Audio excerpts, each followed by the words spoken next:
అభివృద్ధి తిరిగి ప్రారంభమైంది. మొన్ననే అదనంగా 3 కోట్ల రూపాయల నిధులు తీసుకొచ్చాం. తర్వాత నేషనల్ హైవే వాళ్ళతో మాట్లాడి పూర్తిగా పక్కన పెట్టిన పైతోట పైప్ లైన్ ప్రతిపాదనలను మళ్ళా వాళ్ళతో ఆమోదం ముద్ర వేయించి 83 లక్షల రూపాయలు నిధులు మంజూరు చేయించి నిన్ననే పనులు ప్రారంభం చేశాం.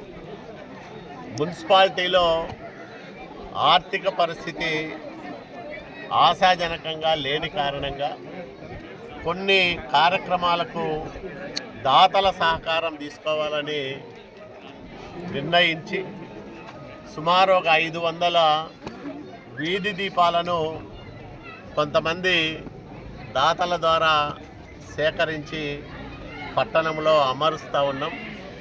ఈరోజు పట్టణ శివార్లలో ఉన్న గౌడ లేఅవుట్లో ఈ కార్యక్రమాన్ని ప్రారంభం చేశాం.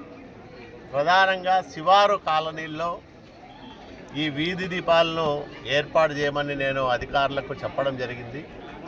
ఎక్కడైతే చాలా అవసరం ఉందో అక్కడ వీటిని ఏర్పాటు చేయమని చెప్పాం.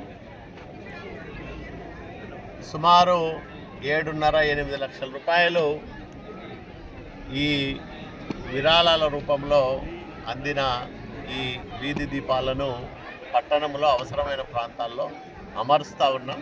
నేను దాతలను కూడా విజ్ఞప్తి చేస్తూ ఉన్నా, ఎవరైనా ఇట్లాంటి ప్రజోపయోగ కార్యక్రమాలకు మీ సొంత సంపాదనలో కొంత ఇవ్వదలిస్తే మున్సిపల్ కమిషనర్ గారిని కలిసి ఎక్కడ అవసరమంటే మీ ప్రాంతాల్లో ఏదన్నా ప్రజా అవసరాలకు మీరు చేయాలనుకుంటే తప్పకుండా చేయండి. ప్రభుత్వంతో ప్రజలు ముఖ్యంగా 10 రూపాయలు ఇవ్వగలిగే స్తోమత ఉన్న వాళ్ళు కలిసి పనిచేస్తే తప్పకుండా ప్రజా సౌకర్యాలను మరింత మెరుగుపరిచేదానికి అవకాశం ఏర్పడుతుంది.